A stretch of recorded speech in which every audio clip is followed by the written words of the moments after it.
Reka dufatikanye gusoma abafite Bibiliya.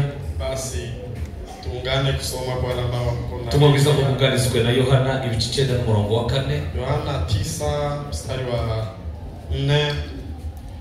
Abafite Bibiliya y'Ikinyarwanda bufasha gusoma cyangwa se Kiswahili.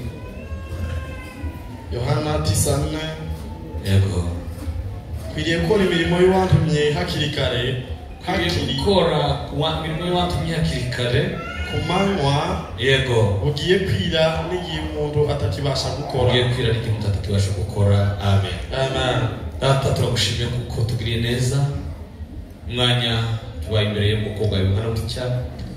Uhimbazwe data ufite imbaraga n'ubushobozi. Ndagushimira kuko turinze tukatugeza uyu munsi. Tugaze imbere y'ubwoko bwa Imana bungana gutya, twebwe data dushoboye, nta nicyo twobasha, ariko turasaba umwuka wera w'Imana ko dushoboza Mana. Duheze guhishurirwa kuvuye mu ijuru, twe kuvuga amagambo yacu, ahubwo tuvuga amagambo y'ibindi kibanda, nawe tuvuganire mu mwami Yesu tuvugiremo, kugira ngo dushitse icyo ushaka ku bwoko bwawe Mana.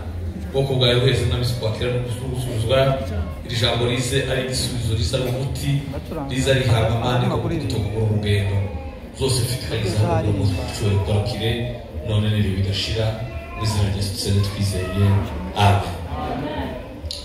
Ndashima Imana ise umwami wacu Yesu Kristo, namtukuza Mungu Baba wake Yesu Kristo utugesheje muri kino gitondo cyane cy'umweru, ameweza kutufikisha asubuhi ya leo.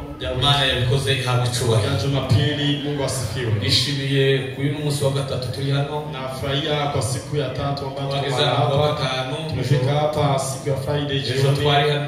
Tulikuwa hapa jana none turiho hano na hadi sasa tuko mahali hapa hadi jioni. Umwanya wacu wa nyuma kuba hano ni siku yetu ya mwisho kwa giterane katika kusanyiko hili. Turashima Imana yatubashishije. Kwa hivyo tunashukuru kwa Mungu ametuwezesha. Narateguye nk'abantu natwe tukazemera nk'abantu. Mlipoandaa kama watu na sisi tukakubali. Ariko birashoboka ko twari gutegura n'ibikunde. Inawezekana tuandae na Imana yabibayemo turayishimiye. Naye Mungu ambaye ametupa yatubashishije umunsi wa none himbaza. Kutufikisha siku ya leo. Ndashimira na none ubutumire bwacu. Tena nashukuru kwa mwaliko wenu. Uhereye umuyobozi niwe twavuganye wa Revera, tumeongea naye kasisi, turagenda turavugana, turabipanga, turabitegura, tukaweza kuandaa. Ndabashimira kutuzirikana kwanyu. Nashukuru kwa kutuzingatia. Imana mwisho yawe mushacha. Basi Mungu awabariki. Agaciro cyane kandi duciye. Nani ya thamani kwetu na tona. None turashimira itsinda ry'abayumbe. Nashukuru pia kuko nibo bakombezi ndio wameweza kutualika, baradutekereza, wakaweza kutuwaza kubwo kurongo dutumire ili waweze kutualika. Na tutoche ufite gushimira. Basi tunyenyekea kwa Bwana data gushikira ni bwangu. Na Mungu wa mbinguni aweze kutubariki. Na mtaweza basi kuvuna. Haleluya. Ubone none turashimira kubwo kubana n'abantu bose bakristo bose. Tena nashukuru kukuwa nanyi. Pekee kwa Kristo kwa ujumla. Zapaza kusichane. Huwa anajaribu kuja huku si mara vile. Ndio rilize mu kibya hirya. Niliperuka. Ya, mara yangu ya mwisho kwa hapo kwa sema nyingine kulishimira kwa kuwa mmekuja hapa kufurahia na tunashukuru wa Kristo. Imana igereze Mungu asifiwe. Kwa kino gitondo nacho none na asubuhi ya leo sasa tufite icyo turatuganira ko turaganira hejuru yo gusenga kuno mwuka. Kuna kihina ambacho tunachokizungumzia kuhusu. Ariko mu gitondo cyani abavuga ko tumutukuza kweza kandi wainjilisi ni kama tunabadilishanga tukiyeza ubwo burenganzira, tunajipa hicho kibali twibagije nikana kwamba tunajisahauisha kwamba ariko twazo tuvugaho, lakini sisi tunaona wengine akawa muka, lakini muvuga ko tubigiriye na kandi twese tugiriye wainjilisi mu mutima wao. Huwa kuna neno lingine na unasikia ni vyema usaidie na wengine. Sasa neno ambalo nimeweza kulikoma katika moyo wangu bivuga lasema vipi? Ukora neza, kutenda vyema mugiye chao katika wakati wako ni nyungu zizazifa. Pia na matokeo mema. Yani magambo gukorera Imana mugiye chao, yani kutumikia Mungu kwa kipindi chako ni nyungu zizazifa na manufaa ambayo yanatoka kumtumikia Mungu. Tugani tusomye magambo ya Yesu. Tumeweza kusoma maneno yake Yesu. Ikindi kiganiro yakoze ambayo ni mazungumzo alikuwa na wanafunzi wake. Wakiwa wanatembea, walipofika mahali. Haleluya. Amen. Ubutumwa bwiza bwa Yohana. Kwamba injili ya Yohana. Yohana ni wa wundi. Yohana mmoja. Mmoja wao kwa wale ambao ni wanafunzi. Yohana ni wa wundi wali mutoya. Na bigishwa. Yule ambaye alikuwa mdogo katika miongoni mwa wengine. Mwanafunzi mpendwa wa Yesu. Yitwa kwa yule mwanafunzi. Sababu walikuwa kila wakati akiwa karibu ya Yesu. Yeye alikuwa ili yetu usiauze kufika Yesu. Penda sana kusikiliza maneno ya Yesu kwa karibu yake. Yabaga umuntu ukunda kumviriza Yesu amwegeje. Amwegereye cyane yari mugituza alikuwa karibu naye. Akiwa kifuani mwake. Bigatuma yitwa rero uyu Yohana huyu ubutumwa bwiza ko ari bwo bwita Yesu. Kuna vile ambazo uweze kumuita Yesu. Matayo yise Yesu umwana. Matayo ameweza kumtaja kama mfalme. Marko amwita nk'umukozi. Naye Marko akamuita kama mtumishi.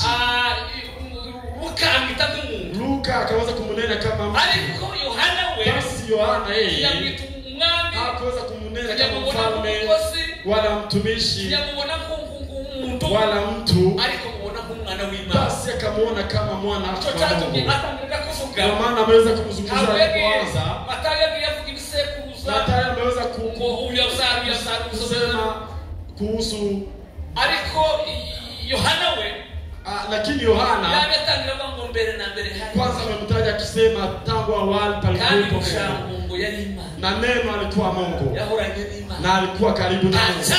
Na hakuna kile ambacho kimeumbwa bila kuumbwa na yeye. Amekuja miongoni mwao. Lakini wake hawakumkubali. Lakini wale ambao wameweza kumkubali ameweza kuwapa uwezo wa kuwa wana wa Mungu. Unasikia kuna wale ambao wanasemanga ni kuitwa, si kuitwa bali kuwa wana wa Mungu. Sura ya kwanza yakivusemwo ukundi Imana yaweze yerekanye Imana yerekanye Yesu nk'Imana. Ameweza kufunua Mungu kama Yesu kama Mungu. Akora igitangaza akafanya muujiza katika harusi. Sura ya 3 ahura na Nikodemo. Akapatana na Nikodemo. Akamzungumzia sura 4 avuga makuu ya Msamaria. Akazungumza habari kuhusu huyu Msamaria. Sura 5 akizungumza watu wa miaka 33 akaponya yule ambaye alikuwa ni mgonjwa kwa mwaka wa 30. Sura 6 agabulira akora ibitangaza kugira abantu akawalisha watu. Sura 7 Yesu kuko ari isoko y'imigezi akamnena kama yeye ndiye chemchemi ya maji. Sura 8 akazungumza na yule mke ambaye ameshikwa kizini. Sura 9 sasa akazungumza haya. Nataka sasa tuzungumze haya. Bali mwagenda walipokuwa akitembea wahura wasa Mungu warwai warifu mifafu. Akapatana na yule ambaye alikuwa kuna ulemavu wa upofu. Abigishwa na wanafunzi walipomwona wakamswali. Je, huyu ndiye ameweza kutenda dhambi? Wala wazazi wake ndio wameweza kutenda dhambi? Wajua kwa nini wamemswali? Wayahudi hawako wanakubaliana kwamba mtoto anaweza kutenda mabaya bila kutoka kwa dhambi zake wala dhambi za wazazi wake. Ndivyo maana walimswali hivyo. Na Yesu akajibu vyema akawaambia kama ni huyo hakutenda dhambi wala wazazi wake hawakutenda dhambi, lakini amefanyika hivi ili kazi zake Mungu zidhihirike kwake. Akasema nikiwapo ulimwenguni basi mimi ni nuru. Baada ya kutaja hayo akaweza kutulia chini, akaweza kutema basi akaweza kutengeneza udongo katika udongo na akampaka. Baada ya kumpaka kwa macho akamtuma aende kwenye Siloamu. Manesa sana Birika akamwambia aende basi kuoga. Baada ya kuoga kurudi akaja basi akiwa naona. Haleluya. Sasa kwa mstari wa 8 na 9 akazungumza maneno. Akasema hivi. Basi wale ambao walikuwa wakimuona akiomba wakaswali. Je, huyu si yule ambaye alikuwa akiisha kiomba? Mmoja wakakubaliana ni yeye, wengine wakakataa. Naye akasema ni mimi. Alipojishuhudia kwamba ni yeye, basi wakamswali vile ambavyo akasema pamekuja mume, basi akaja akatema mate, basi akaweza kunipaka matope, akaniamuru kwenda kuoga. Basi kurudi nikapata nimefunguliwa macho. Wayahudi hawakukubaliana na hayo, wakayakataa. Sasa wakaenda kwa Mafarisayo, na Mafarisayo ndio walikuwa sasa viongozi wa dini. Sasa wakaweza kuangalia kwamba huyu ameishi na ulemavu, lakini sasa ameweza kufunguliwa macho. Sasa wakamswali, je, ni nini kimetendeka? Basi akaweza kukuambia historia, na wao hawakukubaliana na hayo. Wakaita wazazi, wakasema wazazi kujeni, nao wazazi wakaja, wakawaswali maswali tatu, lakini wakaweza kujibu maswali mawili, na tatu wakajizuia. La kwanza wakawaswali, je, wazazi wakubali kwamba mtoto ni wenu? Kweli mtoto ni wenu?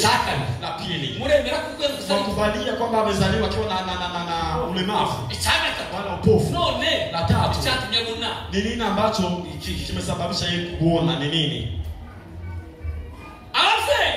Wazazi wakaweza kujibu maswali, wakasema ndio, huyu ni mtoto wetu. La pili, amezaliwa akiwa na upofu. Lakini la tatu, uponyaji wake sisi hatujui, naye ni mkubwa. Basi mnaweza mswali. Nimeweza kusoma comments.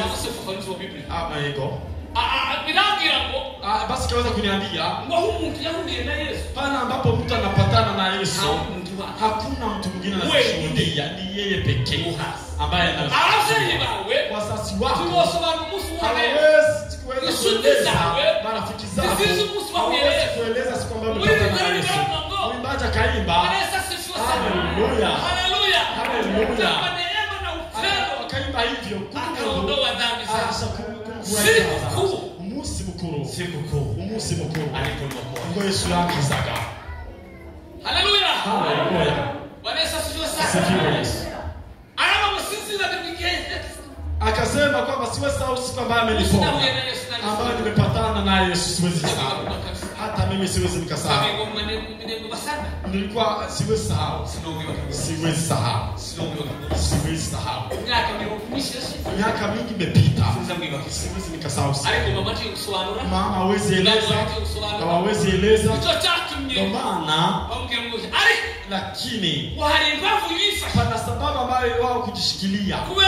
Kwa nini? Viongozi wa madini walikuwa wametoa sharti kwamba yule ambaye atakubaliana na Yesu basi atengwe katika sinagogi. Haleluya, amen. Basi wakakuja tena wakamswali, je, huyo ambaye amekuponya unaweza taja nini kuhusu yeye? Akasema yeye ni nabii.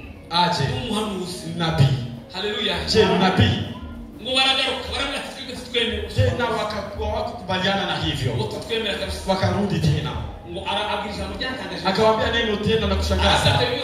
Akasema hayo yote ambayo mnayozungumzia vile ambavyo alivyo, mimi si kuliki. Kila ambacho nashuhudia ni kwamba mimi nilikuwa kipofu, kwa sasa mimi nimefunguliwa macho.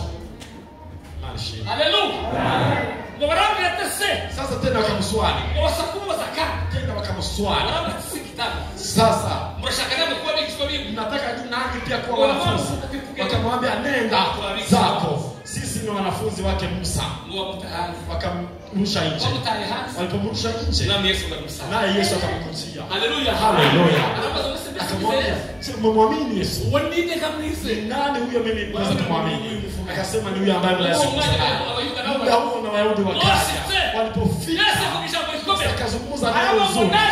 Akasema nimekuja ili wale ambao waweze kufunikwa, na wale ambao wameweza vipofu waweze kuona. Haleluya. Sasa hiyo ndio historia, na mimi ndo nataka sasa turudie katika kiini hiki. Nafaa kufanya kazi ikiwa bado mchana, inaelekea usiku, pale ambapo mtu hawezi kufanya mchana ni nini? Kwa tunavuga hivyo kukorera Imana. Tunazungumza kumtumikia Mungu kwa nafasi yako. Pia na manufaa mema. Mchana ni nini? Mchana pana tafsiri za kuhusu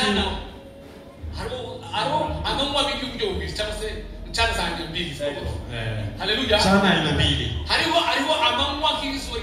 Pana mchana jua ikiwaka kuanzia 6 za jioni tukiona bado mchana wa jua. Amen. Kuna mzee ambaye ameweza kuswali watu. Akasema je, nini ambacho kinaweza kuona? Watu akasema ni macho. Akasema ni macho. Na yeye akaweza kukataa. Kuna mtu alikuwa ametoka Lubumbashi na yeye amesoma. Ni msomi akaweza kuwa na mjadala. Akamwambia nenda kwa chumba chako na usiende na torch na ufunge madirisha. Alafu jaribu kutafuta kitu. Na akajaribu kutafuta akashindwa. Akakuja akamwambia nimeshindwa. Akakuja akamwambia Yesu kwamba macho yako yanaweza ona. Akasema nyote mmeshindwa. Huwa ni nuru, mwangaza ndio inaweza kuona, si macho. Pakiwepo na mwangaza, hapo ndipo tunaitanga mchana. Mchana tena ambapo tumesoma katika maandiko. Ni bahati kila mmoja nayo. Ni maisha uzima ambao unao. Bado una viungo vya mwili. Bado una uwezo. Bado unayo macho kuona. Ndio maana Suleiman ameweza kuandika katika kitabu cha akasema basi mkumbuka Mungu wako katika ujana wako kabla siku mbaya zije ambapo utaishi ukilalamika, kabla uanze mwili anze kukutesa,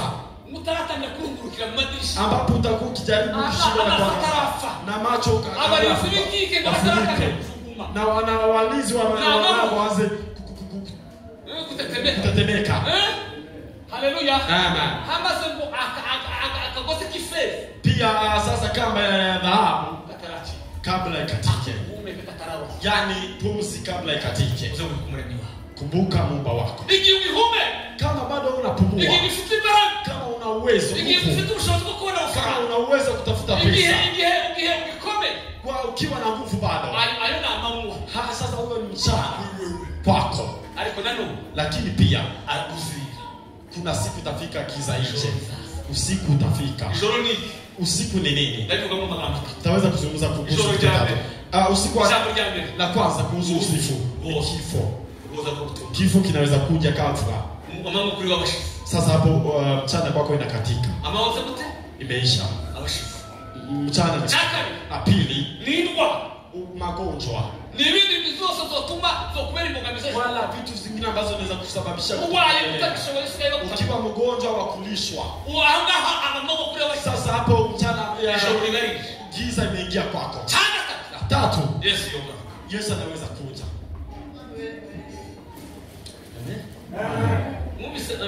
Umeweza kusikia hapa?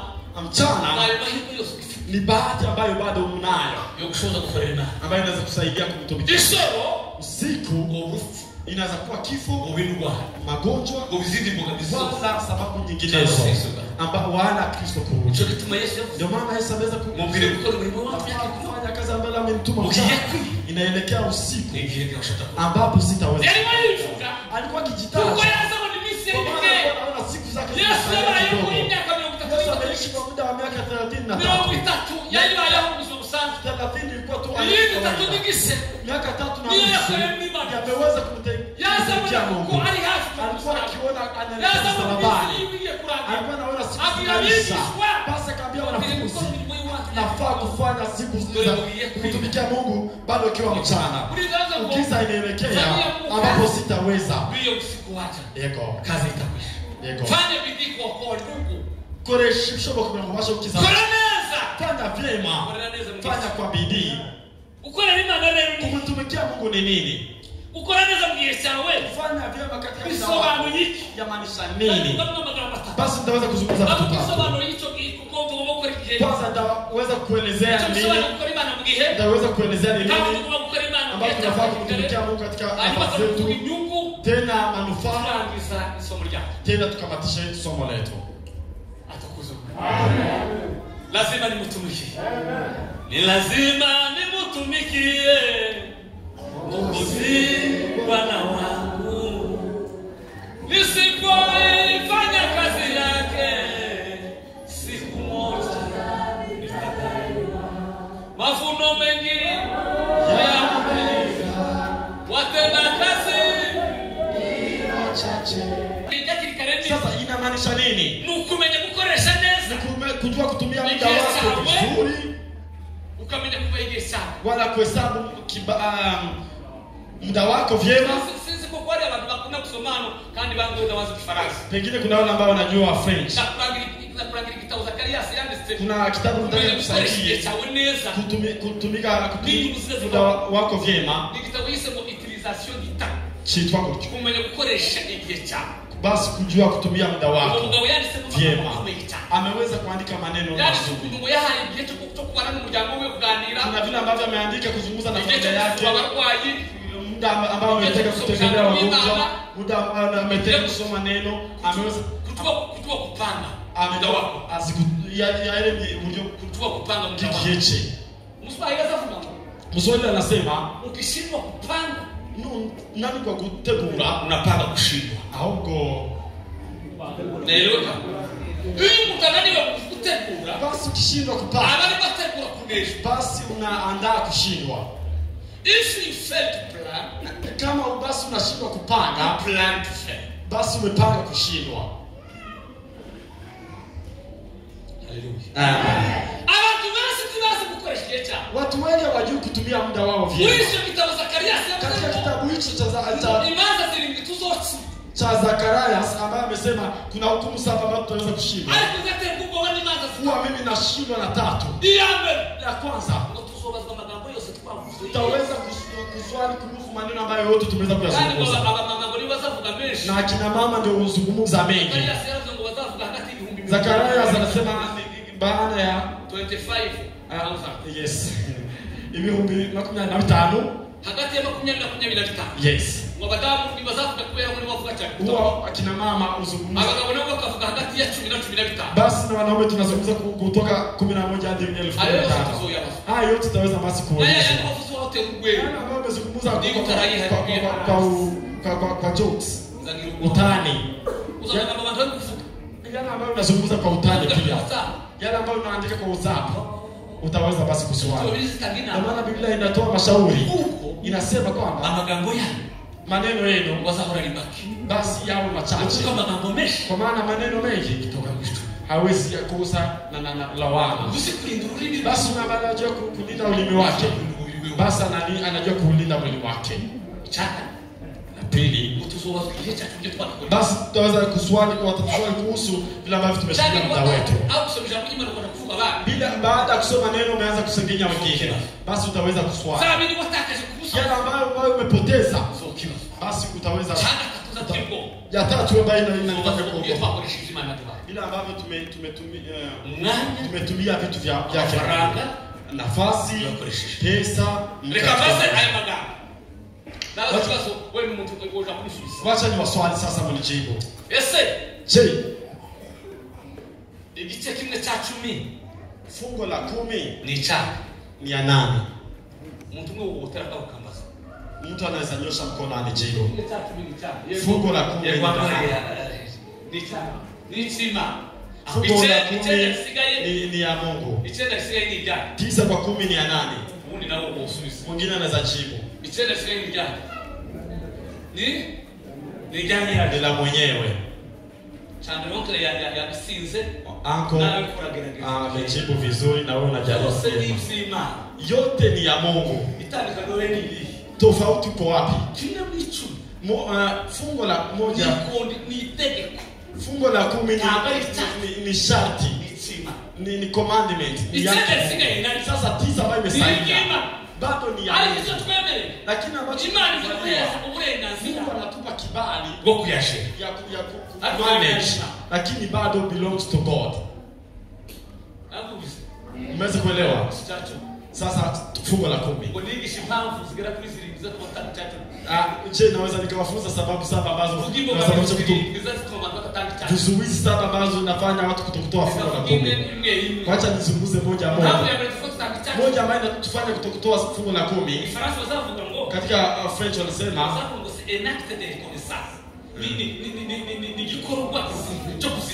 basi ni kazi ambayo tunafaa kuizingatia. Kuzingatia kazi ya Mungu ambayo ameifanya. Je, hiyo si kazi yetu? Sura ifika mahali ni kila siku. Na yule ambaye kwenye yako anamwokea. Ni nini anifunzo lipa ambayo mnapata hapo? Matiyo ni moja. Pengine mbele moja. Anakuambia si leo. Na mwenye kwenye yako anamwokea. Wajua kuna funzo lipi? Basi inamaanisha kwamba baraka yako ya siku leo ni ya mtu mwingine. Sasa mwenzako kipata hajapata kupitia hekima yake, basi ni rehema zake. Kwa hivyo akitoka benefits ambayo amepata anafaa atoe fungu la 10. Basi inamaanisha kwamba nazingatia vile ambavyo amenibariki. Hilo ni la kwanza. Sita.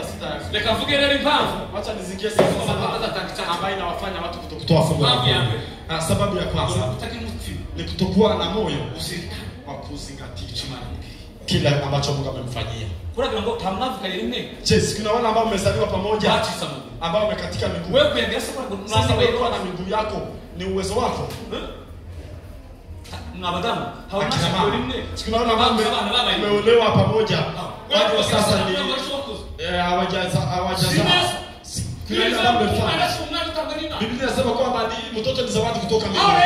Paulo kaandika akasema hakuna kitu ambacho tunacho bila kupewa. Kama yote tumepewa, kwa nini basi tukuje kujivunia kama tumepewa? Jicho ambalo umepewa, watoto ambao uko nao umepewa, pumzi ambao unapumua umepewa.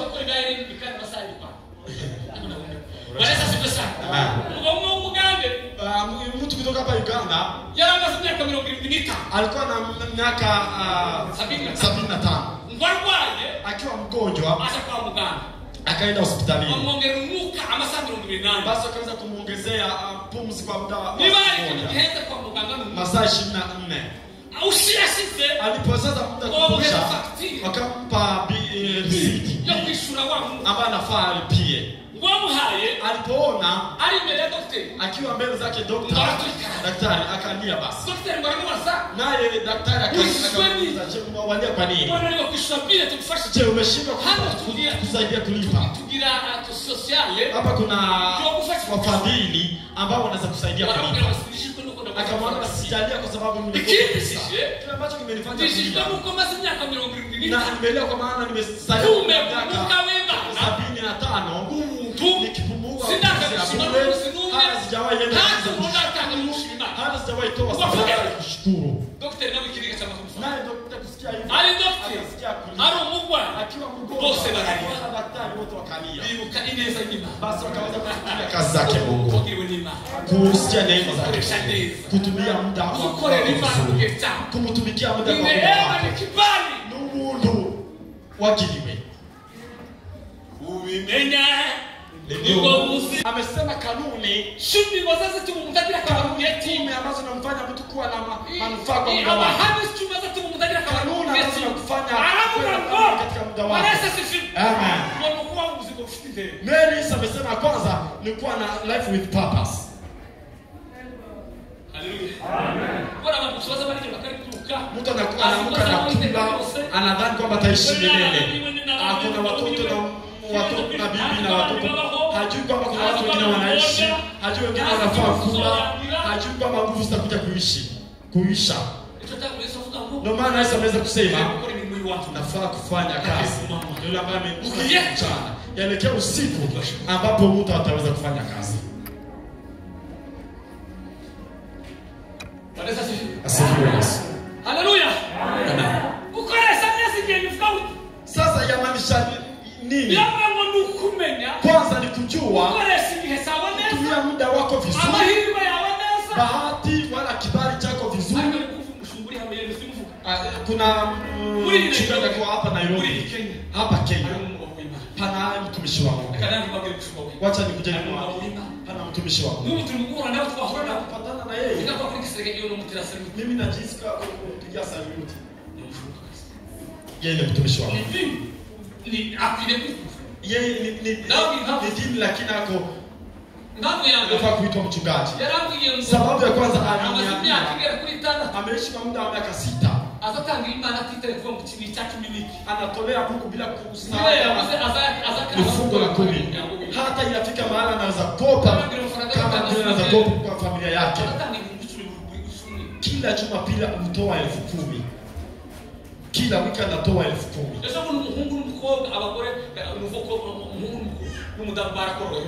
Sasa washirika wake walikuja kupigana. Akawafunza kupigana na Mungu. Hawakuweza kusikia.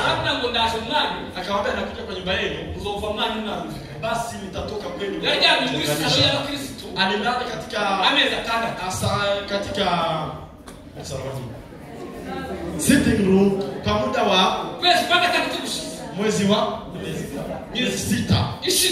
Ilipoisha basi mume na mke wakakuja kwa pamoja. Wa sasa wanaishi kwa amani. Piga makofi. Alifanya kitu kingine kanishangaza. Mumsinzira. Hata kama umelala. Kama wengine wanafanya bado kazi. Kuna kingine amekifanya. Mimi nikamwambia ni nguvu zipi ambazo zimekuwezesha. Akaniambia kwamba ameitika mto wa Mungu. Ameitika mto wa Mungu. Alafu unaanza kujikombea na huyo. Unaika fungu la 10 kabisa. Ili hume azata mama mkuyalita hadi wa leo Jumapili. Akikopa anaenda anachukua kwa topo. Anasema Mungu hii ni nyumba yangu. Mtumikia familia yangu. Alafu nasahau kutumikia familia yangu. Na mimi ni mmoja wako wa familia. Sasa jipime unashindwa kutoa 100. Inaogopesha na ni ya uzuni. Nimeweza kufunza hapo kwetu. Nawaambia kwamba mnajiibia wenyewe. Kwa maana katika kanuni hizo moja wapo ni hii. Ni kanuni ya kupanda na kuvuna. Ukipanda machache basi utavuna machache. Ukipanda mengi basi katika niko mbele za Mungu. Siku nimeweza kuelewa kutolea Mungu fungu. Hiyo siku umaskini umeondoka kwangu. Hiyo ni ukweli. Hadi wa sasa umaskini umeondoka kwangu. Kutoka siku ambayo naweza kuelewa kukua mwenye haki kupitia fungu la 10. Uwezi ukaelewa. Shetani ungezwaje kusala Kifaransa kisha kumgora kandi gashoje mu francophone yeye ni mu francophone yeye ni anajua Kifaransa. Faransa kisitonzi kitemurenge kuko kuti basa biri kama yaravuze nako Zakaria yaravuze Zakaria asameza kusema unaweza kutoka na uvile ngo kwa sata ngile grâce stratégie ngo il sait utiliser toute la situation pour combattre la personne. Shetani huwa na mbinu nyingi. Anabadilisha majira yote ambayo mtu anatoa kama kifaa cha kumpiganisha. Ukikaa katika umaskini, Shetani anakuja kushambulia. Ukiwa basi Shetani huja kushambulia. Ukiwa na amani katika nyumba, ndio muda wa Shetani kushambulia. Katika situation zote anazitumia kama kupiganisha. Ukiwa mzuri kwa urembo, ni njia nzuri ya Shetani kupiganisha ili uchikuje kujigamba ujione wewe ni mrembo wala mtanashati. Watu wakuta nafunga watu kama anaambia yeye akona pua nzuri. Je, kuna ile ambao alitoka makamasi? Kuna ile ambao anatoka na sukari. Yote ni ati akona mkuu mzuri. Kuna ile ambao ni mkuu nne. Yote ni mkuu mbili. Nyenyekea. Nyenyekea. Nyenyekea. Hakuna ile ambao kujia mwingine. Haleluya. Kujua kutumia muda wako. Tumia muda wako. Nguvu zimepewa pili tukienda kwa kazi. Basi ni kujumuika kwa yale ambayo umepewa kama jukumu. Na unatumia vizuri kwa muda wako. Kama wewe ni mwimbaji, tumia vizuri. Muombe sana.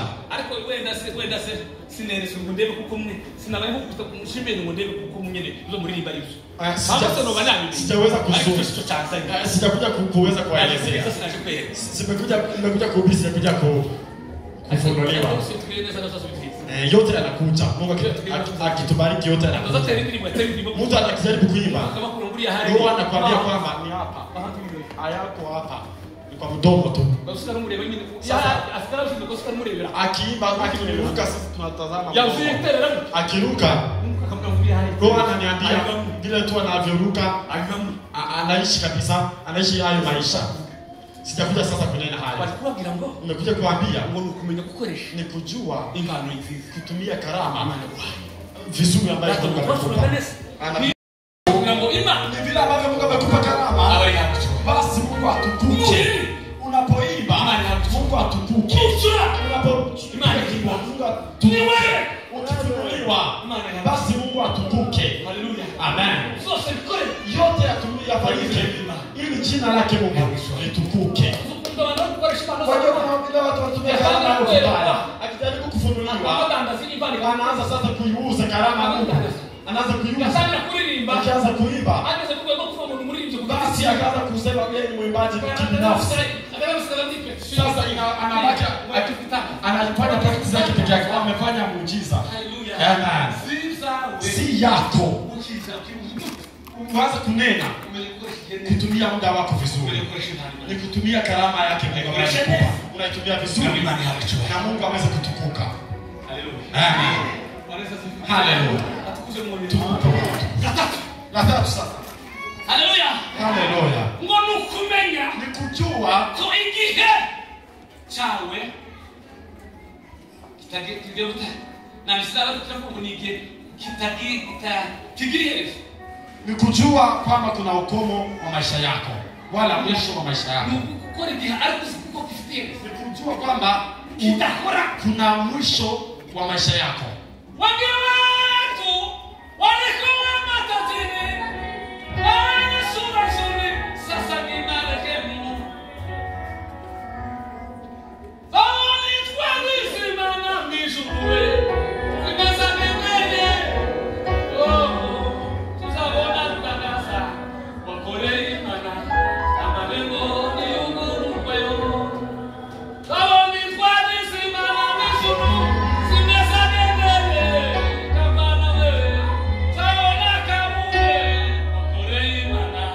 Amalengo ni unguru kwayo. Nesa tulikimusu. Tiki wako. Muda wako kama baba wameenda. Abasona beza bitonda ngabali balizusaruka. Kwa baba walikuwa watulivu. Bali zungari basi wameweza kushukuru vyema. Kuna mabanda mbali katika kanisa. Ni waimbaji wameweza kutoa mimba. Wanaanza kunena kila wanaamini hao. Hao basi wameweza basi wameingia katika ufalme wa Mungu. Basi ujue kwamba muda wako una ukimwi wala mwisho. Basi utumie vizuri. Utumie vizuri. Utumie vizuri. Utumie vizuri muda wako. Tunaona bado kwa tunaishi na yeye anaitwa hivyo. Tumeomba na yeye.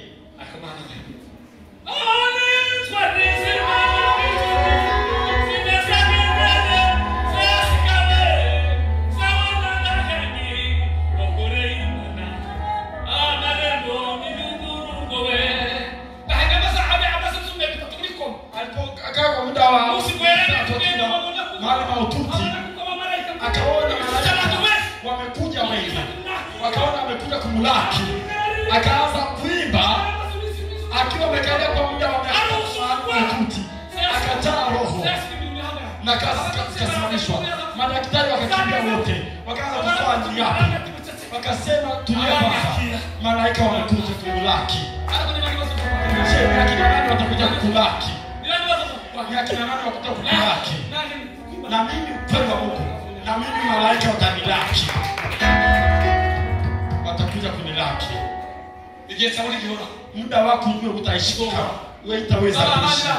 Na wale ambao wameenda, kuna wale ambao wameweza kuambia kifo, akaambia kifo na kufahamu kwamba unaka huruma, siku itafika utanibeba, sasa tutaishi na wewe. Lakini wacha nikuombe moja, basi uniandae kabla unichukue. Najua utanichukua, lakini uniandae. Basi kifo kisema ni ukweli. Wakaishi na msana akikuja asukika usiku akasikia kifo kesho nakuja. Kifo akasema sitakwambia, simekwambia uniandae. Kifo akasema siku nimebeba silikuwa nikikuandaa siku ambayo utafika hapa na ngata. Jua kwamba umeandaliwa anytime na unaweza. Sasa hapo kifo kimekuandaa. Unajua kwamba muda wako uchukua na siku sasa kuishi kwa mtu ni anajua kwamba anajua siku ambazo zimepita, lakini hajui kesho. Na kesho ni siri ya Mungu. Zikiwa nyingi wala chache ni siri ya Mungu. Sasa vizuri kwetu tujue kutumia vizuri muda wetu. Tukuja vizuri. Jana ambao tunabeba kwa kasi. Sasa jukumu letu ni kutumia muda wetu vizuri, kufanya kazi za Mungu ukiwa bado mchana. Bado wanakusukumia kutumikia Mungu. Jeremia amesema, akasema alaaniwe ukoromoni yote yule ambaye anafanya kazi za Mungu akijisukuma. Alaaniwe yule ambaye anafanya kazi za Mungu kana kwamba anasukumwa. Amen. Haleluya. Amen. Bwana Yesu asifiwe. Warumi 12:11. Kama mutibukare nimukaba bajya muti ngo ahubwo mukore Uwiteka mufite umwete. Ubandiko kwa Warumi 12:11. Warumi abanyamuti ahubwo ngo mukore Uwiteka mufite umwete wose. Kera fanya tunda kokorasi. Tulikuwa tukiimba hizo mama kwa inafika nikifika kwa kazi ambayo nimepewa nitaifanya nikiwa na furahia. Ego. Amen. Amen. Amen. Haleluya. Amen. Kwa mfano kamurigana nilikuwa katika nchi ya Ghana. Nilikuwa kwa ujilisto huko. Si watu wa kwetu. Nataka kwani kitu kikomeye. Nimeshangazwa na hili. Mimi ingatoka na matendo kwa kando kwa kando. Tumeanza siku ya 4 hadi siku ya Sunday. Sanga masashe ikisambia nimeleta chini sana. Nikapata ameweka mkeka hapa chini. Hawa Mungu n'abana ko baraza bafite amubaza bazafika amajerikani mafuta. Naona mtu anakuja akiwa na kuku ya kufla wakicheka. Mafuta wakiwa masabisha. Sasa nikaswali bishop. Bishop, what is this? Hii ni nini? Hii ni nini? Mbona sielewi? Akaniambia hii ni sadaka shukrani. Familia wakishukuru kwamba Mungu amewalinda kwa wiki nzima. Hii ni shukrani ya kumshukuru kwamba Mungu amewalinda kwa muda wa Jumapili. Ni kama imepita miaka mingi. Nimeifanya kwamba hakuwa shati. Kwangu najua imekuwa hivi. Hatushukuru kwamba tunapata Hata leo mimi siyuko, mke wangu na watoto wametoa. Uko ni usobanki. Kwa maana ni kuonyesha, ni kufunulia. Unajua watu wengi wamekufa katika unajua watu lakini wako mkatika hakuna ambaye amekufa. Sasa unafika wiki ya pili unashindwa kushukuru. Sasa wewe utashukuru kwamba umefanya ajali unapona. Shukrani ambayo inakuwa na nguvu. Ni Yego. Ishimwe nilikomezwa ashimwa ni uwezo wa muhimu kwamba tumeponywa. Sasa basi shukrani inakuwa na uzito kama tujafanya ajali na basi tumeweza kupitia mahali ambapo kumefanyika ajali. Ni hivyo mchungaji. Dawa hiyo kumwani Kwangu imekuwa amri. Kwangu imekuwa amri. Tunasema kwamba mimi na mke wangu na watoto tuko wazima.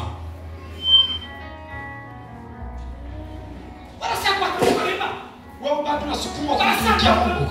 Bado unasukuma kumtumikia Mungu. Basi yako yameenda kitambo. Nenda urudi kwako. Usifikirie tena. Usifikirie tena. Ikabu tukarenda na leo mziki. Sasa sababu ambazo zinatufanya kumtumikia Mungu. Sababu ya kwanza. Kitu cha kufanya mpaka tunamtumikia Mungu. Ni kwamba siku zetu zina mwisho. Kuna siku ambayo itafika.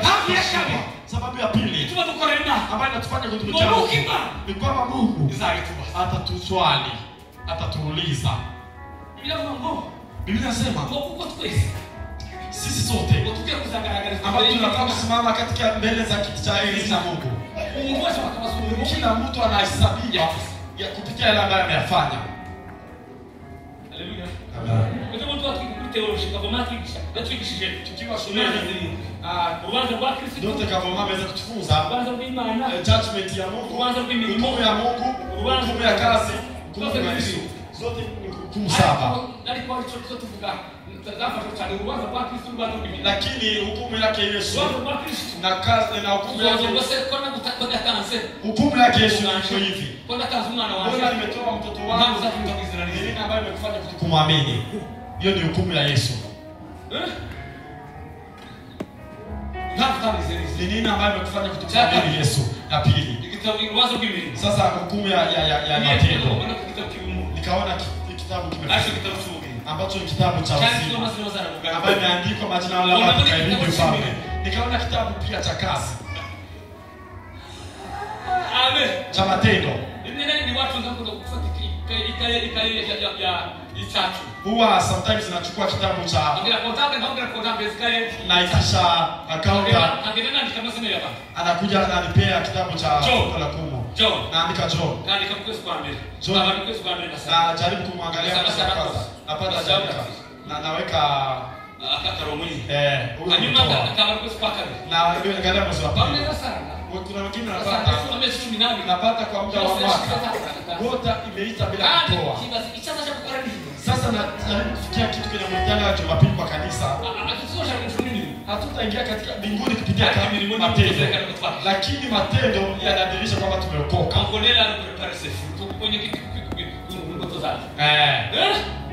Mtu anafaa kuzaa matunda yake. Haleluya. Amen. Usimenye sinyambeni kikoro nini? Ni nini ambacho kinakufundisha? Maembe ni nini? Hata Yesu ameweza kulaani mtu kwa maana kuoza kutoa matunda. Huwa anapitia mtu. Mbona Messi kwa nini Messi bila kutoa fungu la 10 ni nini? Anaanza ni udhaifu, ni nini na nini? Namwambia kuna hukumu mbele zako katika kitabu cha matendo. Amen. Amen. Bwana Yesu asifiwe. Amen.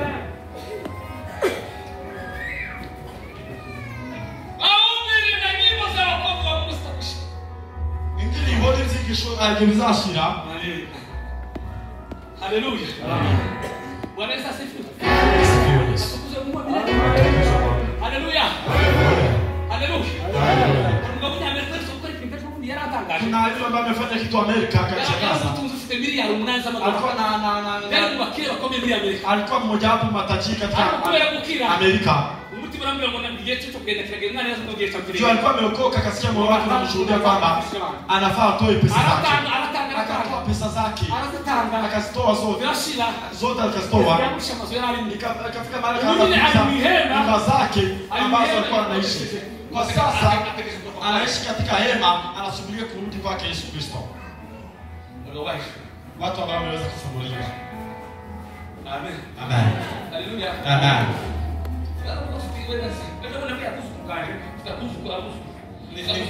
Niko na wajukuu, nimeambia mjukuu wangu kumkuisha kwa imani. Sasa hizi naanza kuwafunza kwa miaka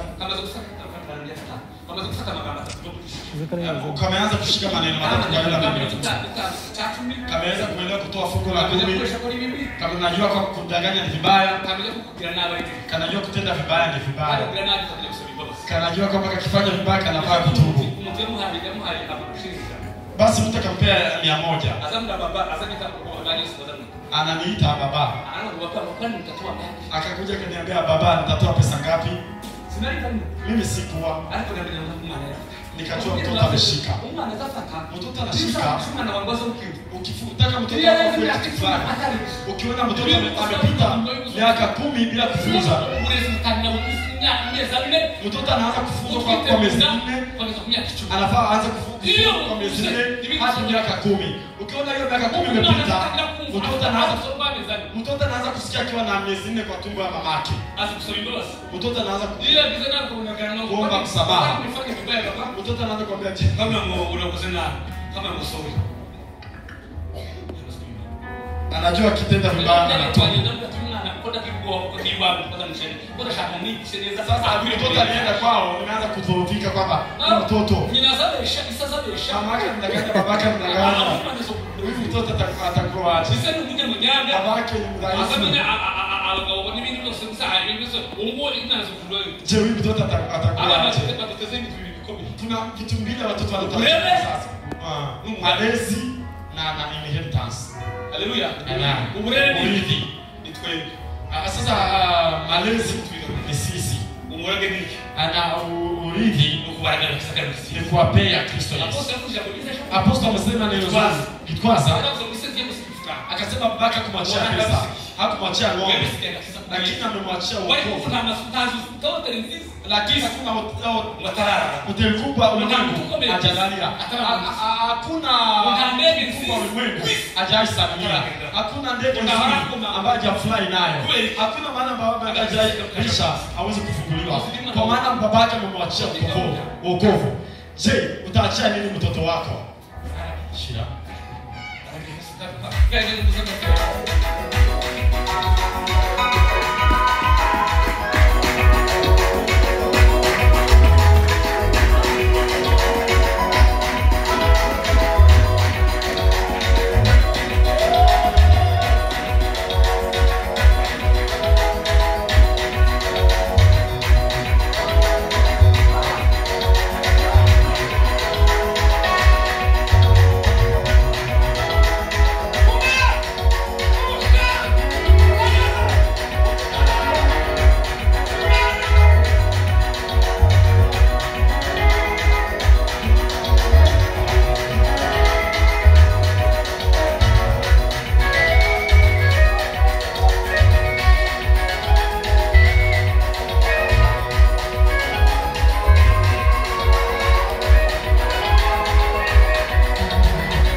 Yale ambayo tunayofanya tutaweza kubishi.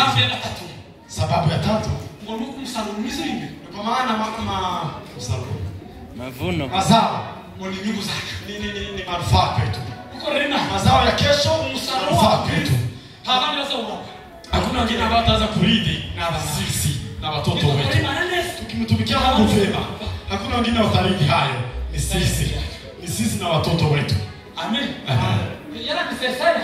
Isaya ameweza kuandika akasema nena vyema kwamba wenye haki watarithi Kwa maana basi wataweza kuzawadiwa kazi zao. Wataishi vizuri.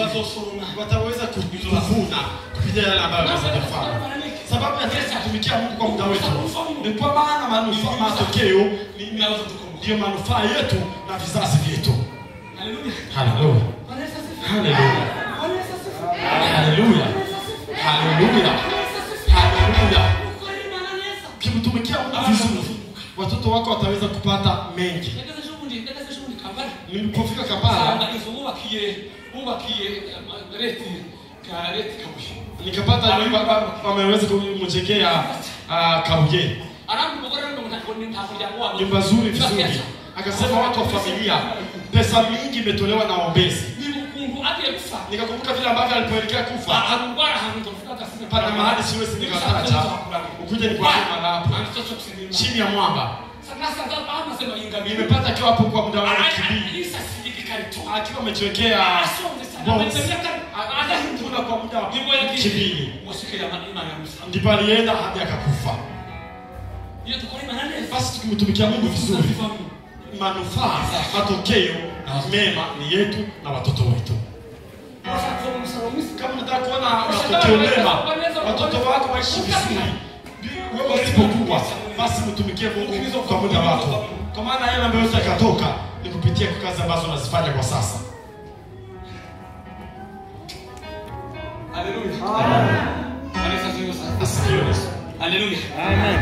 Wewe tumesema utudini nyuma hadi tumesema wishusizo kuse temelezi sasa kugazini bibibu mama tumesema kadibu kora kaboye urafu ishimeka urafu imbaraka urafu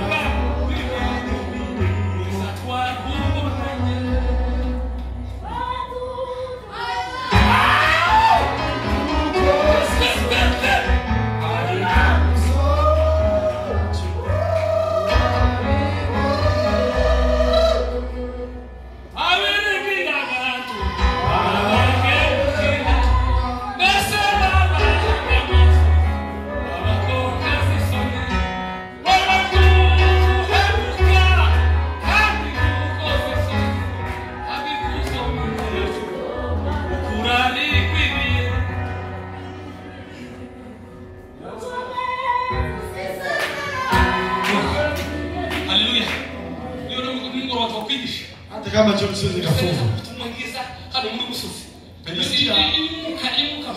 roho akikubaliana nami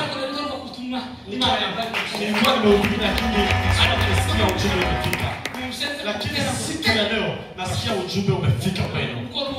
Sasa jukumu ni kwako, kama utapuuza wala utatilia maanani, lakini kila ambacho nimewekea ni kama nilichowekewa kwa kichwa, basi nimeweza kutua chini. Kwa nini tunatumikia Mungu kwa muda wetu? Ni kwa maana manufaa ni yetu na wale ambao ni vizazi vyetu vijavyo. Daudi anaweza kusema nikiwa kijana bado mimi ni mzee, sijaona mwenye haki akiteswa wala uzao wake uteseke. Si haitaishi, siko mizala, haitakuwa hivyo. Haleluya, haleluya, haleluya, haleluya. Siko mizala kwa hakuna mtu atakayeepuka, bali wale watoka katika agano wala ahadi ndio wataaibika. Amen. Tukuze Mungu. Amen. Haleluya. Haleluya. Wagalatia 6 inasema hivyo. Kwamba Mungu aweze kuulizwa kila ambacho mtu upanda ndicho ataweza basi kuvuna. Ukivuna kipande katika mwili wako utavuna kuoza. Basi wacha tuangalie manufaa.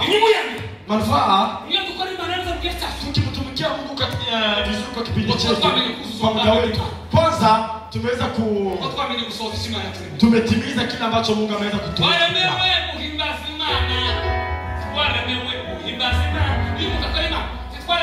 Ukitumikia Mungu na ameandika sababu ambazo Mungu ametupa. Moja wapo ya kwanza Ya kwanza ni kumtukuza Bwana. La pili, tumeumbwa kuungana na Yesu. La tatu, kuishi katika familia ya Mungu. Ya nne, kwa kutangaza injili. Ya tano, kuishi pamoja na Mungu milele na milele.